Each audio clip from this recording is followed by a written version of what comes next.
Lookup lookup আমরা কিভাবে দেখছিলাম, আগে এইভাবে ছিল সেভাবে সিলেক্ট করে যাচ্ছিলাম। এবার হরাইজন্টালি সেটাকে লুকআপ করব। কিভাবে করব দেখো, এখানে কিছু ডেটা আছে, account number, amount, account type, branch, customer আছে।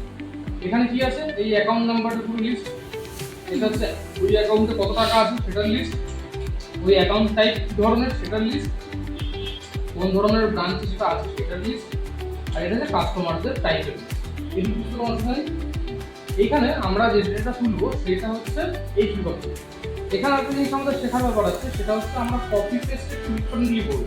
দেখো এখানে হেডিংটা আমার কোথায় আছে, হরিজন্টালি আছে, এটাকে আমরা কি করলাম, জাস্ট এইভাবে কপি করলাম, কন্ট্রোল সি, এটা জাস্ট কপি করলাম আমরা এখান থেকে। এই কপি করে এইখানে পেস্ট করব, কিন্তু পেস্টটা যখন করব directly control C control V এরকম করব না। কন্ট্রোল সি করে কপি করে নিয়েছি, পেস্ট করার সময় কি করব, এখানে এই পেস্ট অপশনে আসলাম, পেস্ট স্পেশাল অপশনে আসলাম, এখানে দেখো ট্রান্সপোজ বলে একটা অপশন আছে, সেটা সিলেক্ট করে দেন, ওকে করলাম।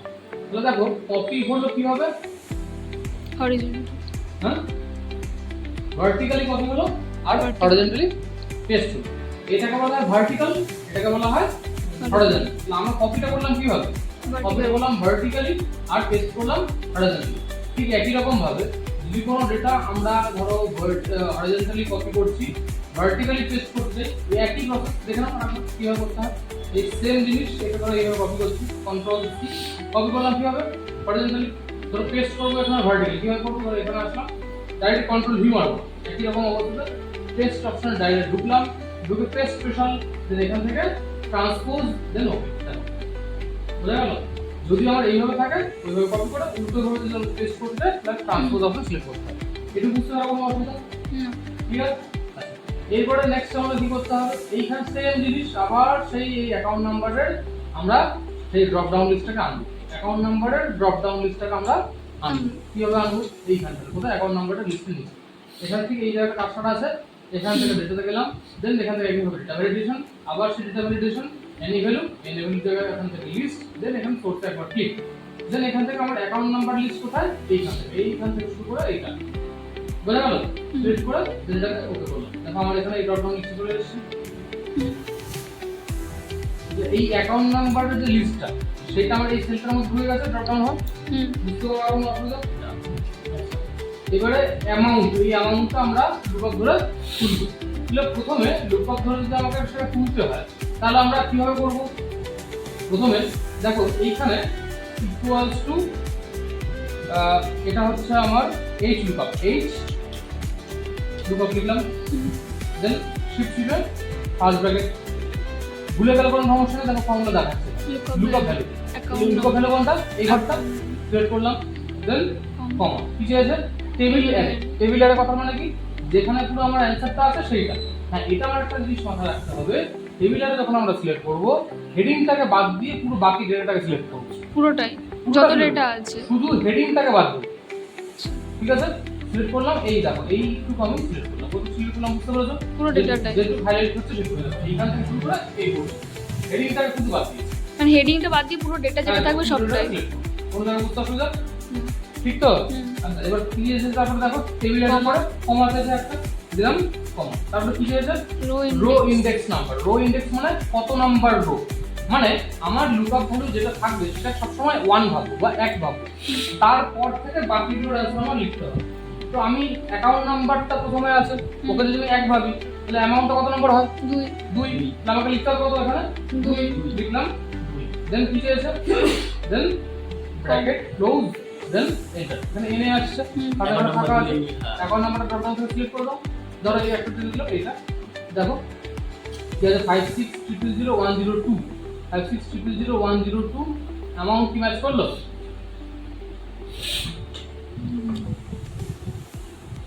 না তো অ্যামাউন্ট ম্যাচ করেছে, এফ এর অ্যামাউন্ট চলে এসেছে, এফ এর অ্যামাউন্ট আছে না এফ এর অ্যামাউন্ট তো চাইনি, সি এর অ্যামাউন্ট চেয়েছে তো, হ্যাঁ কিন্তু এফ এর অ্যামাউন্ট চলে এসেছে একদম। তাহলে সেটা কোথায় ভুল হলো বলো দেখি, স্যার ওই চুজিং এর ওখানটা কি ভুল হলো, ওটা 1 2 আবার দেখো তোমরা ধরতে পারবে জায়গাটা, দেখো এইচ লুকআপ হলো, দেন শিফট টিপে ফার্স্ট ব্র্যাকেট, দেন লুকআপ ভ্যালু বলতা আমার এইটা অ্যাকাউন্ট নাম্বারটা, দেন এটা কমা, দেন টেবিলের কোন জায়গা থাকে এখান থেকে শুরু করে এই পর্যন্ত হলো, দেন কমা, দেন কি হয়েছে row index number. Row index number কত নম্বর হবে? 2 2 লিখলাম 2, দেন তারপর কি হয়েছে রেঞ্জ লুকআপ কমা ধরো তুমি একটা 0 দিলে ওই পর্যন্তই থাক, মানে এক্সাক্ট ভ্যালুটাই ধরো তুমি চাইছো, দিয়ে দাও এক্সাক্ট ভ্যালু এসছে। হ্যাঁ স্যার আগেবার কি এক্সাক্ট ভ্যালুটার জন্য ওটা দেয়নি, ফুল ফর্মুলাটা হয়নি। একদম এটা শুধুই বলা, যখন আমরা কোনো ডিজিটের কোনো এক্সাক্ট অ্যান্সার চাইছি, এক্সেল এই জিনিসটা মাথায় রেখে নাও, সবাই ভালো করে বুঝে নাও। যদি পয়েন্ট রেঞ্জে জানতে হয় তখন আমরা 1 যাব, পয়েন্টের পরে সেকেন্ড ঘর পর্যন্ত যদি দেখতে হবে, সেকেন্ড অপশন চয়েস করতে হয়, তাহলে আমরা ওই জায়গাতে 2 লিখবো। আর এক্সাক্ট ভ্যালু যদি আমার জানতে হয় তো সেক্ষেত্রে ব্র্যাকেটের পর কমা দিয়ে তার সেখানে 0 লিখে তবে ব্র্যাকেট ক্লোজ করব। এটার জন্য আমরা এটা দেখাবো, বুঝতে পারলাম অসুবিধা? আবার পরেরটাকে দেখাই, দেখো অ্যাকাউন্ট টাইপ বের করব ইকুয়ালস টু এই কিছু লুকআপ লুকআপ, ফার্স্ট ব্র্যাকেট দেন ফার্স্ট ব্র্যাকেট, দেন কোনটা এবারটা, দেন কমা, দেন Then অ্যারে, পুরোটা। অ্যারে বলতে এইটা, এখান থেকে এই পর্যন্ত। আমার কি অ্যানসার চাইছে? অ্যাকাউন্ট টাইপ, অ্যাকাউন্ট টাইপ কত নম্বর? 1 2 3, তাহলে কমা দিলাম, দেন 3 লিখলাম, দেন কমা দিয়ে 0, then bracket close, then enter, savings. দেখো ধরো এইটা এটা সেভিংস হয়েছে। আমি এবার এখান থেকে এটাকে চেঞ্জ করি, ধরে এটাকে আসলাম, এখানে ধরো এটা করলাম, লাস্টটা করলাম, দেন এন্টার করলাম, চেকিং দেখো এই যে 50 কোনটা এটা, দেখো সেভিংস। চেকিং বুঝতে পারছো না? তুমি পরেরটা ব্রাঞ্চ আর তুমি পরেরটা কাস্টমার।